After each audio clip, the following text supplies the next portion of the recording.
Sejam todos muito bem-vindos a mais um TV Simples, o programa do Sindicato dos Professores de Mogi das Cruzes e Região, temporada 2025. Hoje, a minha convidada é a professora Tássila Alvarenga, que vai conversar conosco sobre inclusão de crianças com altas habilidades e superdotação. Professora, obrigado por ter aceitado conversar conosco.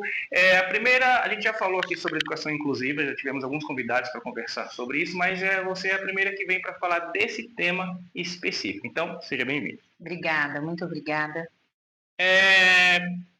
Para começar, para a gente começar do princípio, para as pessoas conseguirem acompanhar sobre o que a gente está falando aqui. O que é uma pessoa que tem superdotação e altas habilidades?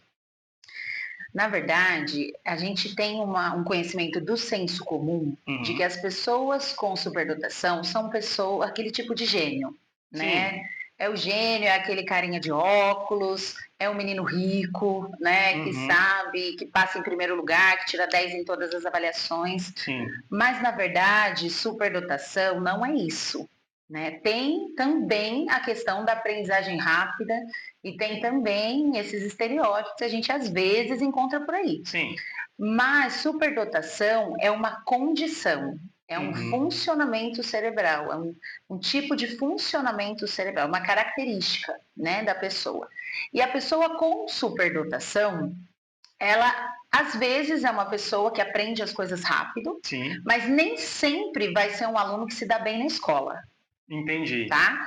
Por quê? Porque a criança com superdotação, muitas vezes, ela é aquela que incomoda o professor, que não tem interesse pelo que está sendo ensinado na sala de aula, que o interesse dela, às vezes, está lá fora, no que está acontecendo no pátio, o que está acontecendo no jardim da escola, na rua, mas não no que o professor está ensinando em sala.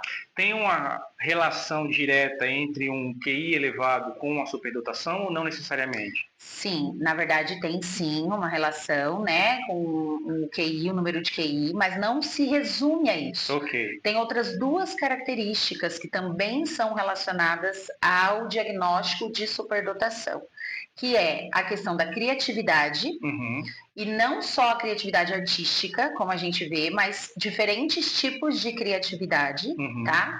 E também a questão da intensidade emocional. Entendi. Essa superdotação pode ser, antes de um diagnóstico oficial, ela pode ser confundida com alguma outra condição, como, sei lá, hiperatividade, etc? Sim, é muito comum. Isso que você trouxe, é muito importante falar sobre isso, porque para você avaliar uma criança com superdotação, você precisa de uma neuropsicóloga ou de um neurologista, né? De alguém.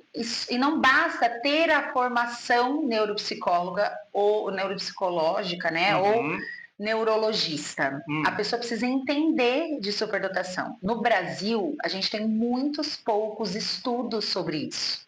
Então, a gente é muito comum confundir os diagnósticos. Entendi. Muitas crianças com superdotação, às vezes, têm um diagnóstico de transtorno do espectro autista ou do famoso TDAH, né? Do déficit de atenção, que todo mundo hoje tem TDAH. Tá. Pelo fato de termos poucos especialistas e pelo fato de você ter dito que essa superdotação não necessariamente tem uma relação com o desempenho acadêmico, pode ser que nós tenhamos muitas pessoas com superdotação no Brasil que ainda não foram diagnosticadas. E por que eu estou te fazendo essa pergunta? Porque, não sei se tem alguma relação, mas nós pegamos países que são potências por exemplo, em esportes ou que tem uma grande produção artística, como Estados Unidos e China. É possível que lá, pelo fato de ter mais especialistas, eles tenham um desempenho melhor nessas áreas, porque eles consigam identificar mais cedo pessoas que tenham essa superdotação ou essa aptidão maior para esses segmentos da sociedade?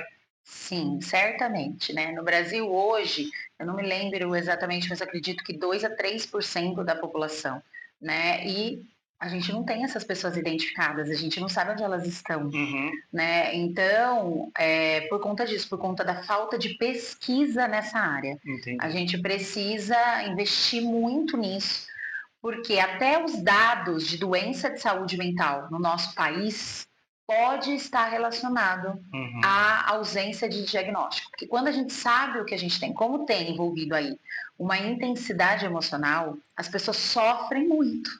né? E aí elas não sabem o que elas têm, elas não conhecem essa questão da identidade delas. E elas não cabem na escola, não cabem no mundo e não sabem quem são. Uhum. Então, isso traz altos níveis de estatísticas de depressão, né, de síndromes de pânico.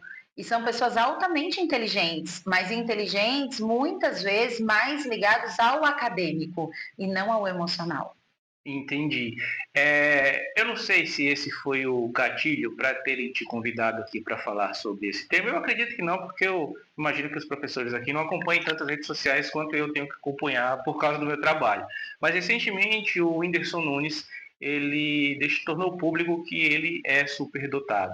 E ele descobriu isso quando ele foi internado para tratar de uma questão de depressão e alcoolismo e tal. Então, nessa clínica, ele foi diagnosticado com superdotação, acho que foram altas habilidades. Superdotação. E eu achei muito curioso que quando ele foi contar isso nas redes sociais, ele falou, e qual a vantagem que eu recebi em relação a isso? Eu apanhei muito mais do que eu deveria. Explica pra gente como que é, por exemplo, no caso dele ele tem facilidade artística. Como que é feito o processo de diagnóstico disso e no ambiente que ele estava fazendo tratamento, por exemplo, da depressão, e é muito comum que pessoas que tenham altas habilidades sejam mais depressivas? O que acontece, essa história do Whindersson Nunes foi ótimo, né? Porque ele é uma pessoa famosa, pública, e eu achei muito importante, isso passou em rede nacional, né? Estourou nas redes sociais, enfim. Porém, tem muitas pessoas como ele que estão escondidas ainda em muitos hospitais psiquiátricos e não sabem, né, sobre isso. Então, é isso, é uma vida toda sendo ferido, machucado, e isso começa onde? Onde que isso pode ser identificado? Dentro da escola, né? Se um professor um dia tivesse olhado para ele e percebido uma possibilidade e tivesse dito isso para ele, talvez para a família dele lá na educação infantil ou no Fundamental 1, talvez a trajetória dele pudesse ser diferente, né? Então, eu entendo que é isso, assim, a gente, enquanto professor, eu vejo que é muita responsabilidade estar dentro de uma sala de aula hoje. Não é fácil, né? O olhar atento do professor e sensível. E eu sei que são muitas coisas para se estudar, né? Mas eu acho que é isso. O Brasil hoje está se abrindo mais para os estudos, olhando mais para isso, mas eu ainda vejo mais estudos na área clínica, até pelo investimento, né? Até pela condição financeira, do que na área educacional.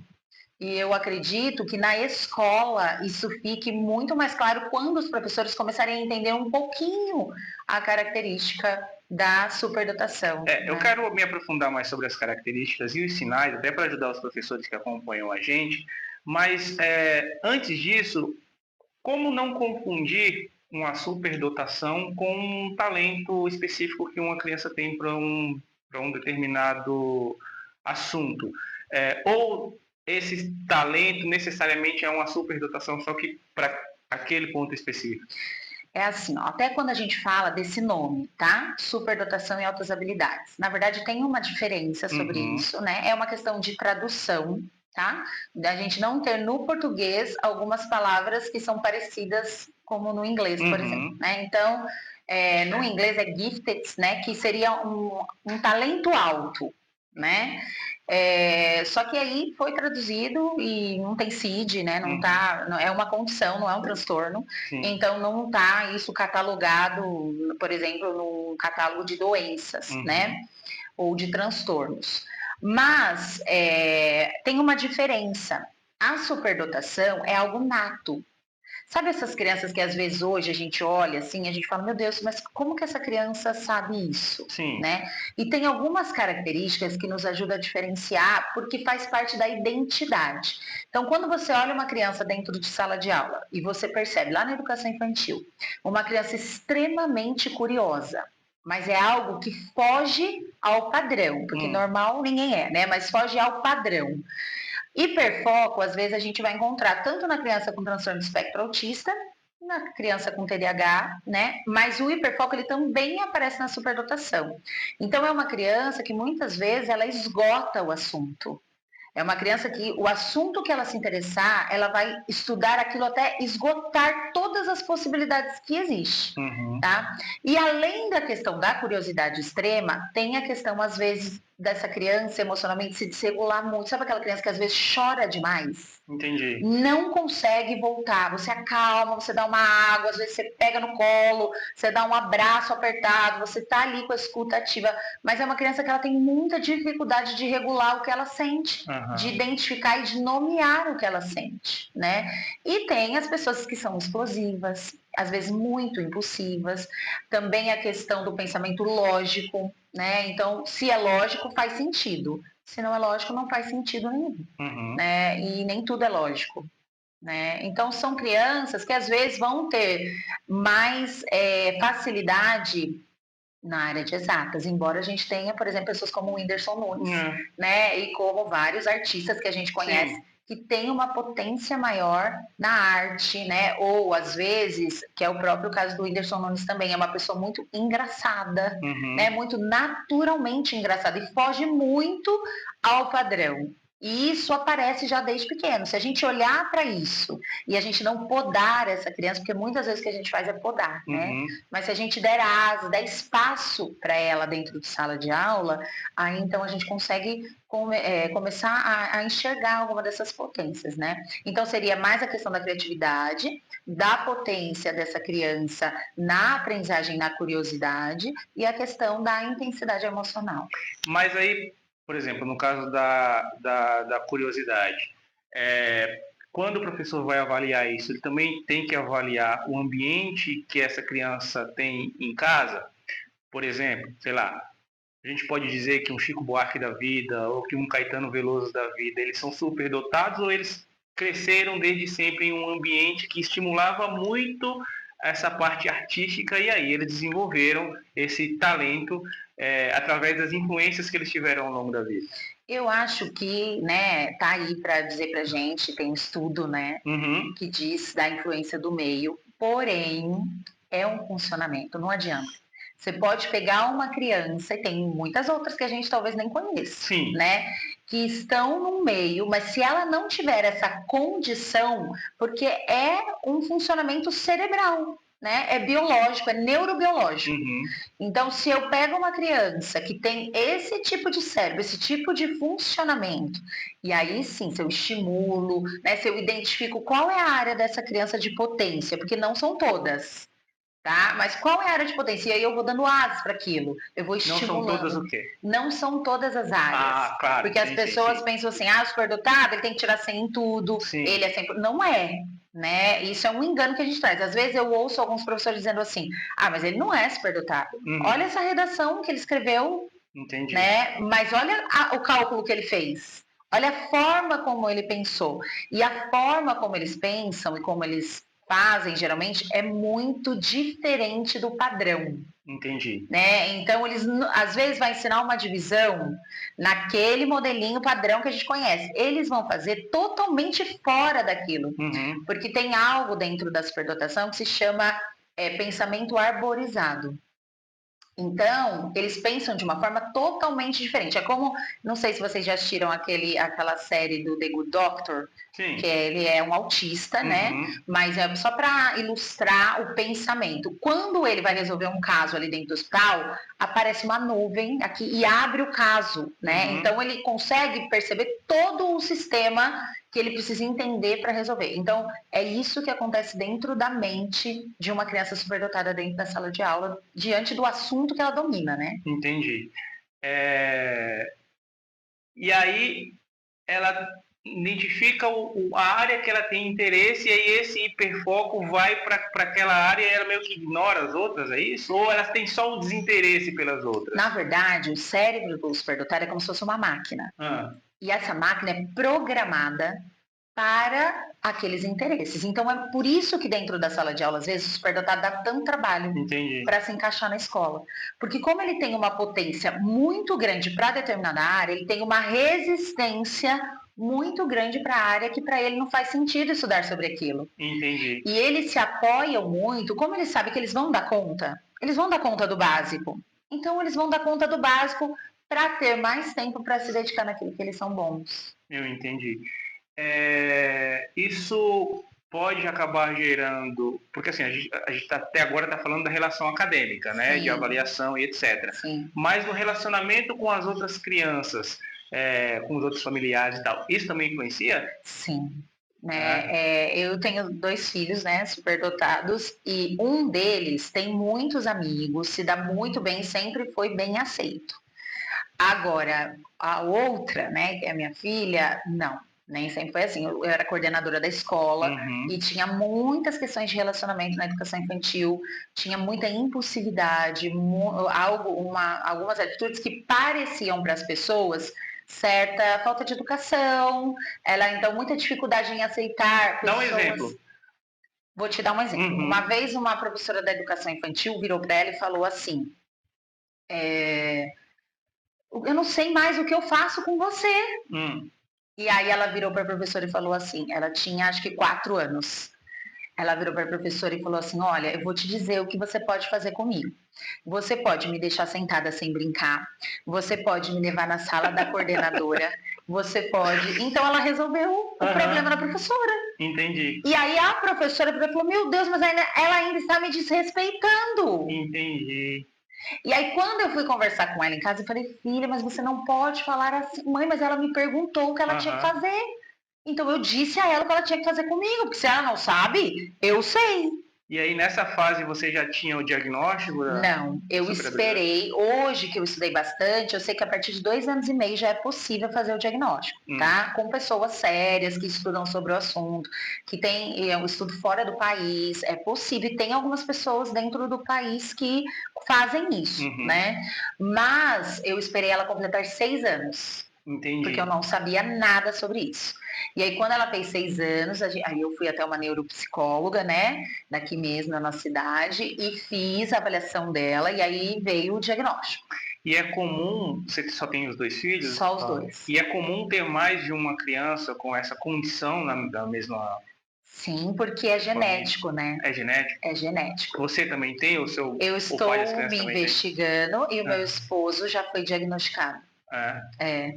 Tá. Aí agora me dá um pouco da sua experiência. O que você, como mãe, não como educadora, como mãe, teve de enfrentar de desafios para cuidar desses 2 crianças no dia a dia? E agora que você sabe que o seu marido também tem, quais os desafios que você teve com ele até esse diagnóstico, coisas que você achava que era, sei lá, um desrespeito, entre aspas, e que agora você entende que é por causa dessa condição? É muito desafiador, né? Uma família neurodivergente, assim. Eu entendo que a psicoterapia ajuda muito, né? Eu sempre fiz terapia, independente de saber, então sempre me ajudou muito a psicoterapia, porque a psicoterapia na linha do TCC, né?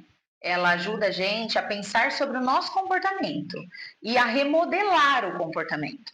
Então, com os meus filhos, foi esse o caminho que eu tomei, né? Então, eles, independente de um diagnóstico, sempre fizeram terapia desde pequenos, né? Os 2. E eu vejo quanto desde pequeno, isso... quando? A Laura, desde 6 anos... Os 2, desde os 6 anos. Ok. Tá? E aí... desde pequenos. Então, eu acho que isso ajudou muito a entender o comportamento, independente de um diagnóstico. Sim. Né? E ajustar esse comportamento ao social. Também respeitando as características. Então, entendendo que eu tenho algumas coisas que eu vou incomodar nas relações e que eu preciso me adaptar, mas que os outros também precisam se adaptar a quem eu sou, né? E aí tendo um equilíbrio nisso nas relações. Eu acho que esse sempre foi o grande segredo, assim. Eu sempre disse para eles, olha, vocês vão chegar na escola, eu sei que vocês aprendem rápido, né? E eu sei que às vezes vocês vão ficar cansados de esperar. Embora vocês estudam numa escola que faz adaptação, mas vocês sempre serão respeitosos. O respeito a gente não vai negociar. Então, vocês vão dizer para o professor, eu terminei, eu queria fazer outra coisa, eu posso fazer alguma coisa? Né? E se o professor disser, olha, você vai esperar um pouquinho, você vai esperar um pouquinho. Né? E também precisa aprender a esperar. Né? E eu também tive algumas coisas que eu sempre fiz. Assim, como eu sei o que eles gostam, eu sempre deixei na mochila deles algumas possibilidades. E sempre avisei a professora, porque eu sou da área, mas com muito respeito Claro. ao trabalho dos professores. Então eu disse, eu posso deixar um caça-palavras, eu sei que eles gostam mais de matemática, né, os dois. Uhum. Então eu sempre imprimi aqueles desenhos que tem assim, que faz conta e pinta de acordo com a cor, né? E eu posso deixar? Sempre a professora, lógico que pode, tá? Então eu sempre escolhi com eles. Uhum. Olha, eu vou deixar algumas coisas ali, aí você vai ter o que fazer, às vezes massinha ou alguma outra coisa que eles gostavam, né? Uhum.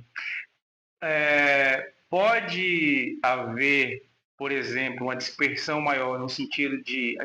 Antes eu perguntei em relação ao isolamento, mas pode acontecer o contrário, de, por exemplo, isso aqui é tão fácil para mim que eu vou virar e conversar com um coleguinha sobre. Eu sempre fui essa aluna, né? Eu sempre Aham. fiz tudo rápido e sempre atrapalhei os outros. E eu vejo isso também nos meus filhos em muitos momentos. Pode acontecer sim. Pode acontecer às vezes por desinteresse. Às vezes ele nem fez. E aí o professor fala, mas ele não tem outras habilidades, ele nem cumpre a tarefa. Uhum. Mas às vezes é o desinteresse. Por quê? Porque eles precisam sentir motivados para estar de corpo inteiro dentro da sala de aula, né? E a gente nem sempre vai estar motivado em todos os assuntos que a gente estuda, Aham. né? Então, por isso que é um trabalho psicoterapêutico, entende? Com a família, com a escola e principalmente com essa criança, né? Quais os sinais que os pais devem ficar atentos? Vamos começar pela família. Eu acho que a família tem que ficar atento, depende da faixa etária, né? Mas assim, a criança muito desestimulada, né? Na fase aí do Fundamental 1, do Fundamental 2, a criança é inteligente, Uhum. gosta de aprender, mas não gosta de ir para a escola. Entendi. Né? Por quê? Porque ela chega na escola e ela não vai aprender aquilo que ela gosta, ela vai aprender aquilo que precisa.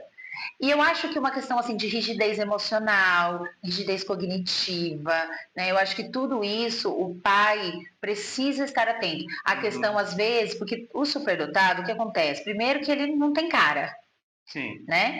E segundo que eles são muito diferentes, né? Os meus dois filhos, um é extremamente intro e a outra é extremamente extrovertida. E os dois aprendem muito rápido, são muito intensos e são criativos, mas de forma diferente. Aham. Então eu acho que é ficar atento a essas características. Ele aprende muito rápido, mas ele só gosta de estudar aquilo que ele gosta, que ele tem interesse, né? Ele quer fugir da escola, porque também tem uma questão, às vezes, com as regras, com a figura de autoridade, porque como eles são muito bons em muitas Uhum. coisas, é muito difícil aceitar que o outro me dite uma regra, porque parece que eu sei mais do que ele. Entendi. Entendeu? E na sala de aula? Na sala de aula eu acho que é isso. Aquele aluno que às vezes não para quieto, aquele aluno que sabe muito, aquele aluno que pergunta demais, não deixa ninguém falar, responde tudo, Uhum. né? E que às vezes até sabe mais do que o professor. Eu acho que às vezes muitos professores às vezes se incomodam um pouco com isso. É muito difícil você às vezes dar aula para um aluno que sabe mais que você. Porque às vezes você vai dizer algo, ele vai dizer não é isso. Entendi. Eu estudei em tal lugar, você está equivocado, né? E aí é muito difícil a gente não entrar no ego, né?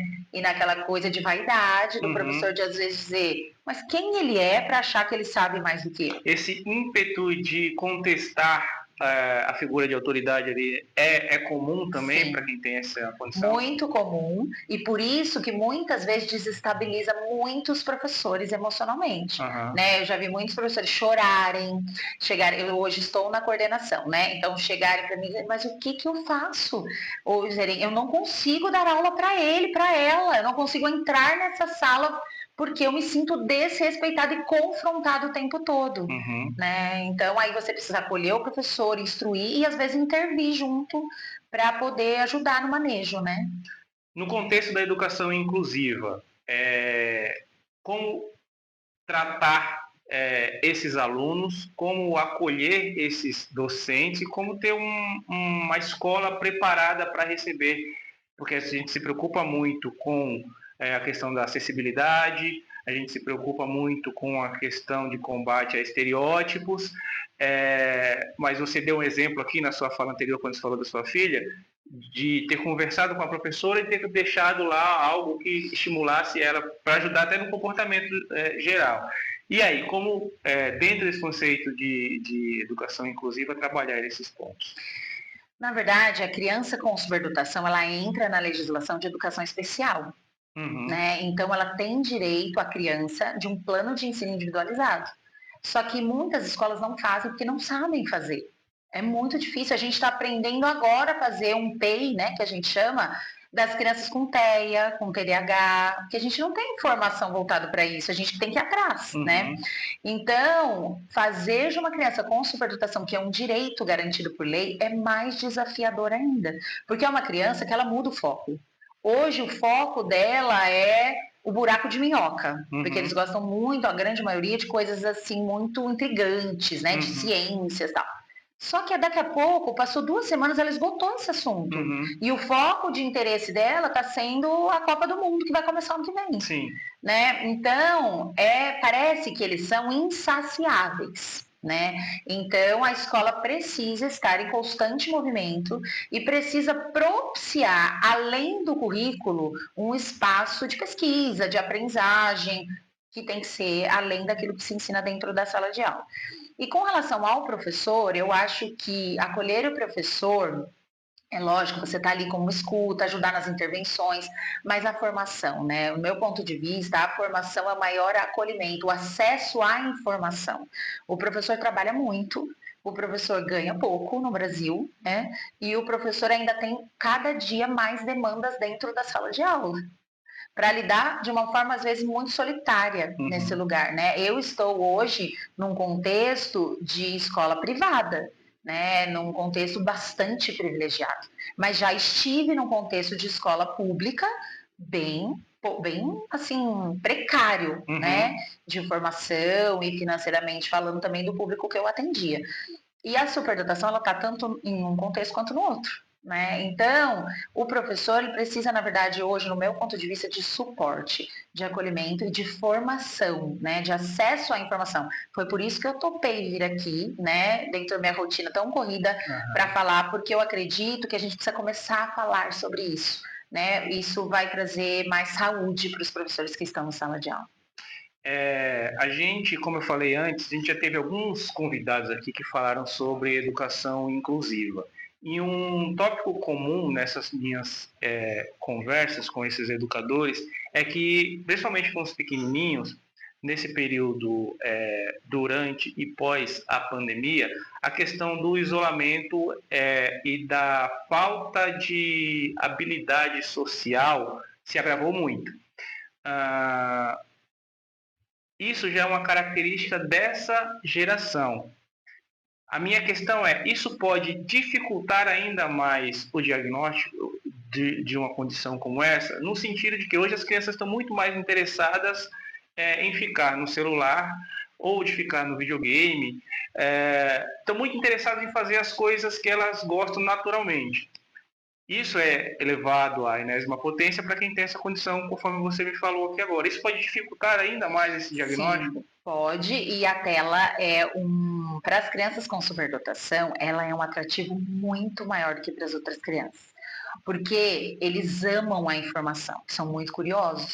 E aí, né? como que eu consigo, desculpa te interromper, imagina, como que eu vou identificar se isso é um interesse normal que uma criança tem num jogo, sei lá, como um Roblox ou um Minecraft, que é um jogo de mundo aberto que permite muitas possibilidades, que é o interesse normal, ou é esse hiperfoco de uma criança que tem essa...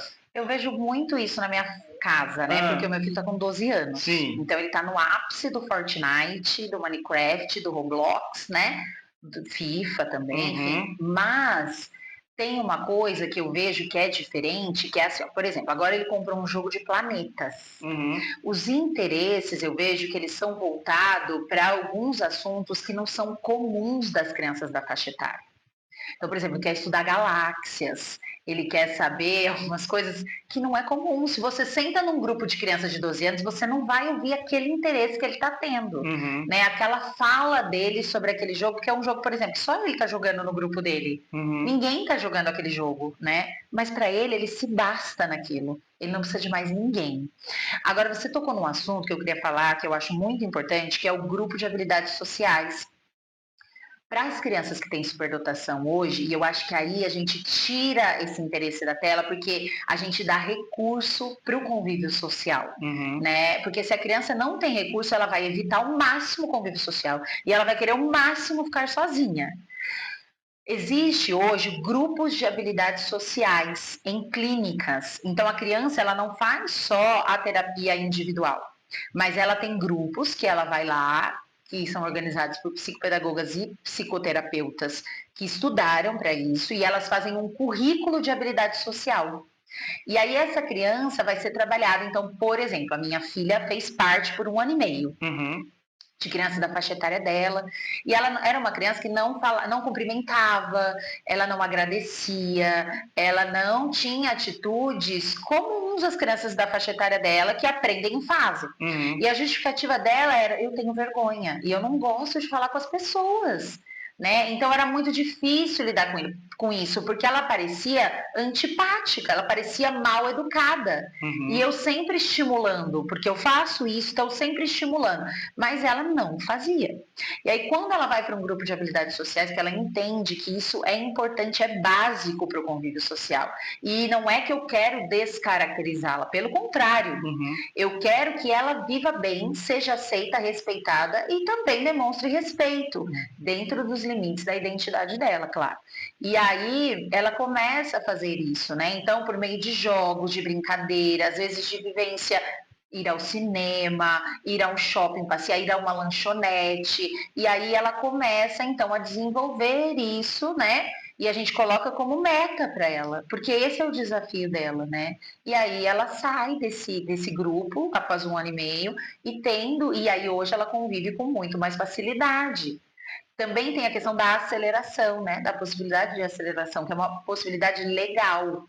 Então, essas crianças, elas podem ser e devem, né? Cada caso deve ser estudado caso por caso, com toda a equipe, com a família, e quando a criança dá conta, com a criança, né? E aí, a minha filha, no caso, ela foi acelerada 1 ano e fez total diferença na vida dela. O meu filho já nunca precisou ser acelerado. É uma coisa que ele não quer e que ele fala: se eu for, vai dar ruim. Uhum. Né? Então, cada caso é um caso, mas a gente precisa estudar cada caso junto com os profissionais que atendem, levando em conta todas as perspectivas, para que a gente possa garantir esse convívio social de qualidade, tanto para quem convive com a criança e principalmente para a criança. Né? Para a gente encerrar e eu poder liberar, que eu sei que você tem compromisso saindo daqui, como que eu diferencio? Você já deu alguns pontos aqui, mas eu queria que ficasse mais claro. Como que eu diferencio uma criança no dia a dia, tá? Não estou falando aqui de especialistas, mas como que eu diferencio uma criança que tem superdotação e altas habilidades para uma criança que é simplesmente muito inteligente? Eu acho que é esse olhar assim, na prática, quando a gente começa a estudar um pouco, a gente começa a ver de longe, né? Você olha e você fala: tem alguma coisa ali. Mas eu diria que seria essa curiosidade exagerada, olhar para esses 3 pontos, tá? Sempre. A criança tem uma curiosidade exagerada, mas exagerada, que ela não consegue nem esperar a vez dela para perguntar. E que em uma aula, ela muitas vezes não deixa ninguém falar. Parece que a aula é individual. Entendi. Só que é muito relativo. Tem casos que a criança não faz isso, tá? Mas ela não quer dizer que ela não tenha curiosidade. Quer dizer que ela não expõe essa curiosidade. Se você se aproximar dela, você vai perceber que essa curiosidade está ali. Mas ela é uma criança por uma personalidade mais intro, Uhum. tá bom? Agora, na educação infantil, nas séries iniciais, isso aparece bastante, tá bom? Porque a criança ainda está muito pouco contaminada do ambiente, das podas, né, que a gente faz, sociais. A questão da criatividade, é uma criança mais criativa, tem uma habilidade, às vezes, que vai chamar mais atenção, ou ela vai ter uma habilidade psicomotora, que vai ser muito diferente das crianças da faixa etária dela, ou ela vai ter uma habilidade acadêmica, ou ela vai ter uma habilidade artística. Às vezes tem criança que canta, tem criança que joga bola, tem criança que dá estrelinha, mais que é normal, tem criança que sobe, tem criança que não para na sala de aula, né? Então isso conta pra gente algumas necessidades. E também a questão da intensidade emocional, que é essa questão da criança que muitas vezes se desregula, chora muito por qualquer coisa ou agride demais, né? No caso dos meus filhos, a minha filha era uma criança, por exemplo, que mordia muito na educação infantil. Mordia, agredia, apertava, tem uma intensidade, então tem uma coisa muitas vezes de abraçar demais, sabe? Às vezes você vê na educação infantil, você olha aquela criança que abraça demais, que morde demais, que bate demais, que não consegue esperar a sua vez e você está vendo que aquela criança está tentando, você já fez várias intervenções, mas aquela criança avança muito pouco nisso. Isso quer dizer para a gente que é uma característica nata dela, né? Então a gente tem que olhar para isso e aí sugerir para a família, né, uma investigação com alguém que entenda, porque quanto mais nova for a criança, mais difícil é de testar de uma maneira que seja real. A gente tem que tomar muito cuidado com diagnósticos, porque as pessoas dão diagnósticos errados, são rótulos às vezes para a vida, né? Às vezes uma família vai investigar e na educação infantil vai vir ali um TDAH, nunca mais ela vai investigar e aquilo é uma autodesabilidade que não foi identificada, né? Então precisa tomar muito cuidado. Ou às vezes vem um TEA, porque é um espectro, né? É um espectro que está ali o TEA e a superdotação, e a criança carrega aquele diagnóstico de TEA para a vida toda, sendo que o que tem ali é a superdotação. Então tem que ficar muito atento a isso e estudar, né? Não tem segredo. Né? Rapidamente, em algum momento é recomendado o uso de medicação ou não? Algumas vezes sim, mas não na primeira infância, só em casos muito extremos. Mas às vezes sim, na adolescência ou às vezes na fase adulta. É muito difícil uma pessoa com superdotação fazer terapia na fase adulta. Eles não confiam nos terapeutas pelo nível de inteligência e porque não querem acessar o emocional. Então, muitos superdotados adultos tomam medicação. Tá certo. Professora, obrigado por ter aceitado conversar conosco. Já desde agora está convidada para voltar num outro momento para a gente conversar, aprofundar mais esse tema, falar um pouco mais sobre o seu campo de estudo, suas pesquisas, como que está o universo da pesquisa sobre superabilidade e altas habilidades e superdotação. Obrigado. Muito obrigada a vocês pelo convite. Se você quiser deixar o seu contato, suas redes sociais, para o pessoal seguir você, mandar alguma dúvida. Hoje eu tenho um Instagram com a minha filha, né? Eu tenho um pessoal que é @TarsílaAlvarenga. E eu tenho um com a minha filha que a gente fez só para falar sobre altas habilidades e superdotação, que é no Instagram, né? AHSD, que é altas habilidades e superdotação, mãe e filha, sem acento, tudo junto. Se o pessoal tiver dúvida, manda para você, você responde lá. Isso, okay. Tá bom? Obrigado, professora. Obrigada a vocês. E para vocês que ficaram até aqui, eu quero agradecer a parceria e a paciência de sempre. Espero que vocês tenham gostado tanto quanto eu. Se tiverem alguma dúvida, encaminhem para a professora ou mandem aqui para a gente repassa para ela. Tenho certeza que ela vai responder com o maior prazer.